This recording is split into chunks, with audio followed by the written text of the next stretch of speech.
We got books falling off the shelves. Kim here, and Wednesday.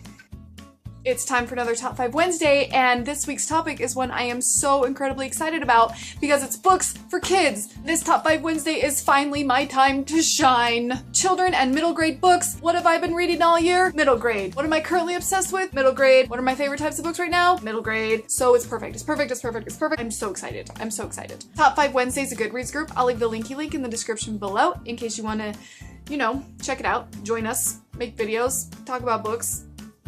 It's an okay way to spend a Wednesday.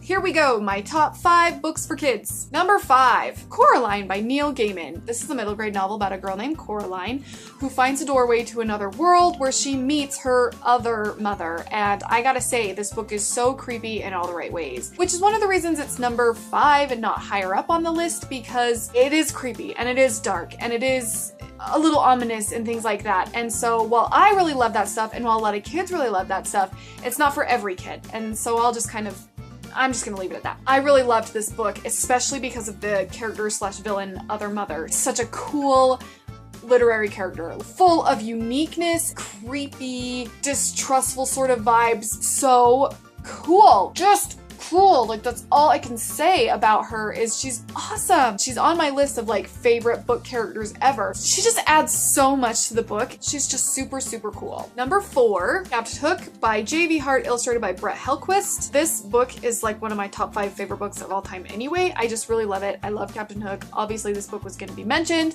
and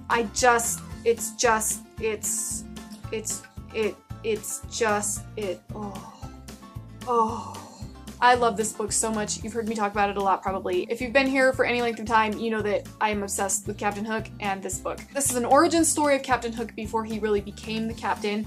He's at Eton in prep school, and then he gets his first job on a ship. The people he meets and how he becomes who he becomes and why he becomes who he becomes. Phenomenal. It's so much fun, and it's so cool, and it's so just neat. Like, it's just like a neat book, and interesting and adventurous and fun and entertaining, and I love it so much. The reason this is not the number 1 book on this list, I really should have made it my number 1 book, but I didn't for reasons. They use the word in it a lot. I don't even want to say that. They use an inappropriate word to describe his state of...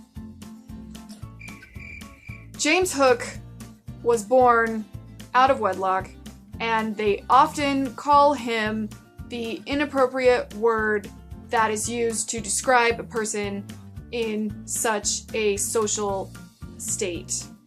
I'm trying to be advertiser friendly. That's the only reason that I wouldn't put this at number 1, because some parents and kids are gonna have a problem with that and some don't. So that's just all there is to that. This book is so good, and I love it so much. And it just made me love Captain Hook that much more. Like, I loved him before, but this book made me just love him unconditionally. Number 3, Lisl Impo by Lauren Oliver. This is a story about a girl named Liesl, and she's been locked in an attic, and a ghost appears and they become good buddies, and then there's all these intertwining stories and characters and things that happen that are just so cool. This book is so cool. This book was just real magic. Like, I loved it so much. The way the stories intertwined and came together at the end was beautiful, beautifully written. All the storylines in here are really interesting and really unique and really cool. It's a great book for grown-ups to read, and it's also a great book for kids to read. Like, it's so well-rounded and full of such awesome characters with depths and flaws and things like that. This book is just literature at its finest. Like, that's the best way I can think of to describe it, because it's just wonderful. Number 2, Fable Haven by Brandon Mull. This is book 4. Book 4? I gave away my copy of book 1 because it was a sexist cover, and I knew some people that really needed it, so they got it. I really love this book series. I've only read through book 2 right now. I'm moving on to book 3 this month, hopefully, and I just love it. I love fairies to begin with, so anything that has a lot of fairies in it is just gonna make me insanely happy, and it's just gonna automatically get, like, infinite love from me. There's that. I also just love the story, and I love the characters, and I love the creatures, and I love the idea. This is the story about a brother and a sister whose grandparents run a secret sanctuary slash preserve for magical, scary, mystical, mythical, magical, fairy, and other scary sort of all sorts of creatures. All these magical beasts and creatures and things on this foresty land that they live on, and they sort of take care of them slash stay away from them. All sorts of adventures and fun things that go on in this book that is just so cool and so fun and awesome for grown-ups and kids, and it really is enchanting. It really is like this enchanting adventure, and I really, really love it, and I'm sure that I'm going to love the entire series. Book 2 was just as good as book 1, and that's always promising, and I just really love the story, and I love the characters, and I love the creatures, and I love the magic, and it's great. Before I move on to my number 1 pick, I wanted to give a few honorable mentions just because there were just too many to narrow down to 5, and so I wanted to really just say, hey, these books are great too. And so yeah, honorable mentions. The His Dark Materials trilogy by Philip Pullman, the Goosebumps series by R.L. Stine, The Beat on Ruby Street by Jenna Zark, and The Phantom Tollbooth by Norton Juster. Those are all great. Those are all fantastic. They're all entertaining. They're all great for kids and for grown-ups if you want to read them. They're just...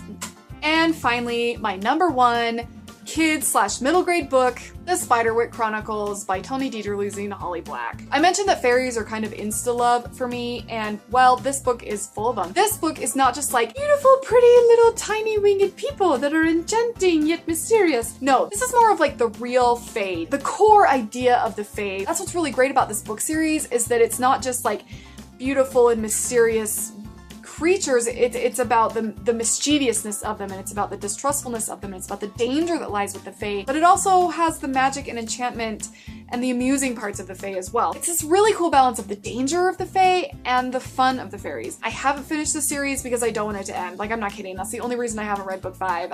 I'm not ready emotionally to have that finished. So I'm waiting until I need a good cry. I'm not kidding.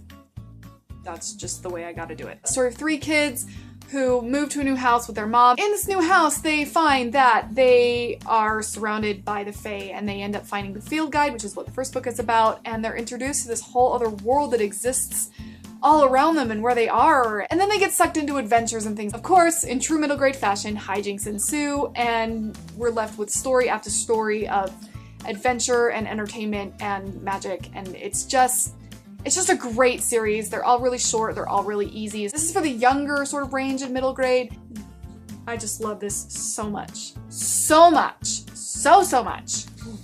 Those are my top 5 kids books. I absolutely loved this topic. I could talk about middle grade books so the cows come home, so I'm blue in the face forever. Whatever. Pick a cliche. That's how long I can talk about them. Please consider reading middle grade books if you are not. If you think that they're too young for you or whatever reason, they're not. They're great, and they're almost always like a guaranteed good time because they have to be fast-paced since they have to keep the attention of a kid. They always move quickly, and they're always full of adventure and fun times. You can't go wrong with middle grade. You just can't. Consider subscribing to this YouTube channel if you haven't already. It is full of childish shenanigans. Thanks for watching!